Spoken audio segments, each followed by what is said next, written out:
दोस्तों, आपके मन में कभी ना कभी तो ये बात जरूर आई होगी कि सरकार अगर अनलिमिटेड पैसा छाप दे तो पैसे की तंगी तो एक दिन में दूर हो जाए और गरीबी की सारी समस्या ही खत्म हो जाए। और एक बार तो जिम्बाब्वे देश के प्रेसिडेंट ने ऐसा ही किया और उन्होंने सोचा कि इतना पैसा छाप दें कि सारी तंगी ही खत्म हो जाए और इस तरह पूरा देश ही अमीर हो जाएगा। लेकिन आप उस समय की इस तस्वीर को देखिए।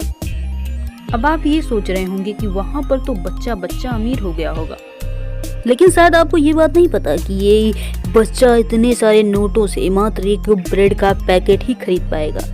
बात समझने वाली ये है कि वहाँ पर जब एक ब्रेड का पैकेट इतना महंगा हो गया तो वहाँ पर छापे गए नोट किसी काम के नहीं रहे। अगर जरूरत से ज़्यादा नोट छपती है तो उसका नतीजा होगा महंगाई और नोटों की वैल्यू भी कम हो जाएगी। प्यारे दोस्तों, दूसरा सवाल ये है कि आखिर नोट छपती कैसे है? क्या नॉर्मल रंगों का प्रयोग होता है या नॉर्मल कागज का प्रयोग होता है या फिर इसके लिए कोई स्पेशल टेक्निक है? वीडियो आगे बढ़े इससे पहले आप चैनल को सब्सक्राइब कर दें, वीडियो को लाइक कर दें। तो स्टार्ट करते हैं। तो दोस्तों, सबसे पहले कॉटन के बड़े बड़े बंडल्स फैक्ट्री में आते, फिर इन सारे कॉटन को मैश कर दिया जाता है और फिर इसे एक बड़े से टैंक में पानी और पेपर के साथ फेंका जाता है ताकि इस नोटों में जान आ जाए और इनकी स्ट्रेंथ भी बढ़ जाए। इन सारे मिक्सचर को एक बड़ी सी मशीन में डाला जाता है, फिर इससे पेपर तैयार होता है। दोस्तों, ये बात तो आपको पता ही होगी कि इंडियन करेंसी पर गांधी जी का वाटर मार्क होता है। हमारे यहाँ की करेंसी बनाने में सबसे पहले यही सिंबल लगाया जाता है। दूसरी तरफ इन पेपर्स का बड़ा रोल तैयार हो जाता है। इसके बाद बड़े से रोल से कुछ पेपर का सैंपल इंस्पेक्शन टीम ले जाती है। इससे ये पता चलता है कि कहीं कोई गलती तो नहीं हो रही। इसके बाद उस मदर रोल से कई सारे रोल से काट लिए जाते हैं। आपने नोटिस किया होगा कि नोटों पर होलोग्राम लगी होती है जिसे हम तार भी कहते हैं और ये होलोग्राम भी वाटर मार्क के बाद एक एक नोट में धीरे धीरे कट मार्क लगाते हुए लगा जाता है। इसके बाद इनकी कंप्यूटर के द्वारा क्वालिटी को चेक किया जाता है। इसके बाद नोटों पे लगे होलोग्राम और वाटर मार्क को बहुत ही ध्यान से सेट किया जाता है।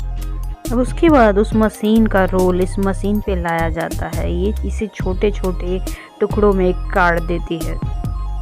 दोस्तों, जब ये पेपर आ जाता है तो वर्कर इसे धीरे धीरे प्रिंटिंग मशीन में उठा कर डालते हैं और प्रिंटिंग मशीन एक एक कर पेपर को आगे भेजती रहती है।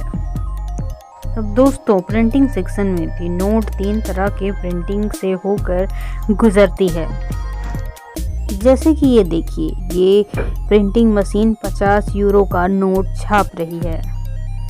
इसमें रेड और ग्रीन कलर के साथ प्रिंटिंग हो रही है और वर्कर भी यही कलर प्रिंटिंग मशीन में डाल रहे हैं।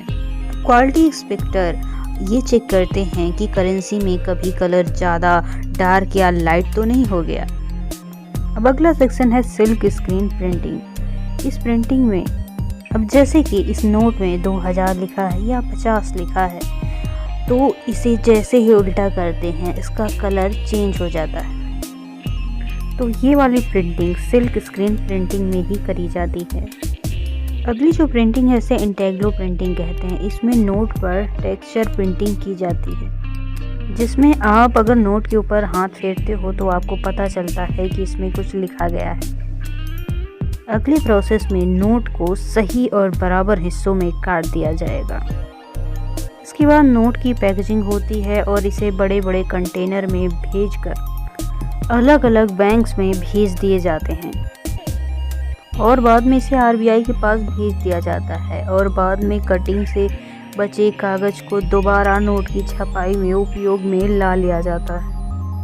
आप अपने सवाल हमें कमेंट बॉक्स में ज़रूर पूछें और इस वीडियो को लाइक करना और चैनल को सब्सक्राइब बिल्कुल ना भूलें।